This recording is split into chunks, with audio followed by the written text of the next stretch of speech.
Good morning, Mr. Secretary, dear Marco. A warm welcome to NATO, your first foreign ministers meeting. But before I continue, let me express my condolences about the 4 US soldiers who died during exercises in Lithuania. Our thoughts are with their family, their friends, their colleague soldiers, and we have the deepest respect for their service. I also want to highlight the work being done by the US, Lithuania, but also Poland and Estonia to work around the clock, basically to do everything to make sure that they would be recovered. But again, we are very sad about their death. Marco, I want to commend you for your tireless diplomacy over the last couple of months. You've traveled the whole world. I also want to thank you for what you did before as a senator, supporting NATO. And we will have a lot to discuss over the coming 2 days. Of course, Ukraine, as I said before, President Trump, the team, you broke the deadlock. You started a process of negotiations with our full support to bring the Ukraine war to a lasting, to a durable peace. And in the meantime, the Europeans are stepping up, providing a lot of military support into Ukraine, and we have seen the latest numbers coming in that overall NATO allies have provided in the first 3 months over $20 billion in support to Ukraine to make sure they can stay in the fight as long as it continues. We will also discuss the other threats over the next 2 days. Of course, Russia, which is our long-term threat, but also the increasing problems we have with China, of course, North Korea, Iran, and all of these 4 getting more and more connected, and these 2 theaters getting more and more connected and working intertwined. We know that the United States is a staunch ally in NATO. I had a very good meeting with the President, with President Trump, but that commitment comes with an expectation. And the expectation is that the European allies and Canada need to spend more. Since Trump 45, the aggregate extra spending from Canada and Europe has been $700 billion up to now. But when you look at the hundreds of billions of euros/dollars now rolling in the last couple of months, this is probably the biggest surge in defense spending we have seen in Canada and Europe since the Cold War, since the Berlin Wall came down. So that is good news, but still we need to do more.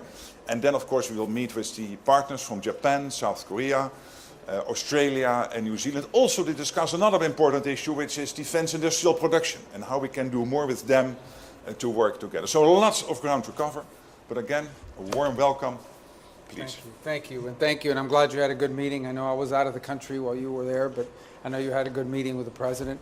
Thank you for your condolences at the 4 Americans who tragically lost their lives in an important training exercise.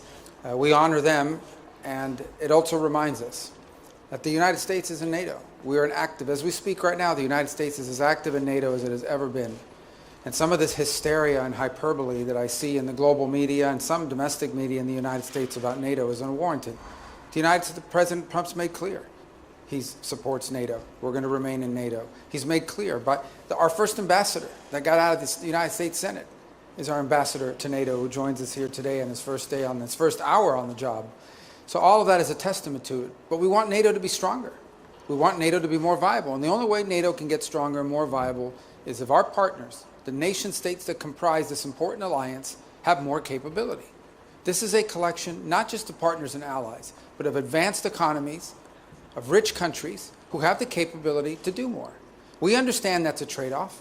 We have to do it every single year in our country. I assure you that we also have domestic needs. But we've prioritized defense because of the role we've played in the world, and we want our partners to do the same. And I understand there's domestic politics after decades of building up vast social safety nets that maybe don't want to take away from that and invest more in national security. But the events of the last few years, a full-scale ground war in the heart of Europe, is a reminder that hard power is still necessary as a deterrent.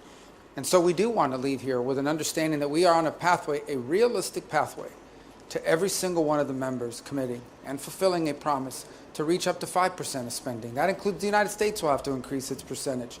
Because if the threats truly are as dire as I believe they are, and the members of this alliance believe they are, then that threat has to be confronted by a full and real commitment to have the capability to confront these things, to confront them. And that's been the message President Trump had in his first administration, and it's the one he brings into this one. He's not against NATO. He is against a NATO that does not have the capabilities that it needs to fulfill the obligations that the treaty imposes upon each and every member state. And it wants our nation, and no one expects that you're going to be able to do this in 1 year or two, but the pathway has to be real.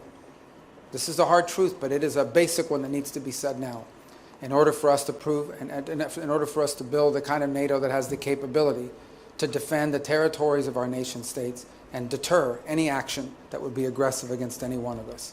So I hope to have a chance to engage on that here today in our conversations. I'm sure we will. Of course, we're also happy to be joined by our Indo-Pacific partners who have become great partners to the alliance as we also see increased threats to both freedom of navigation and territorial integrity in the Indo-Pacific. So we look forward to engaging them as well in this context. And thank you for the chance to be here in my first visit. I hope it'll be very productive. It will. Thank you. Absolutely. Thank you so Thank much. you very much.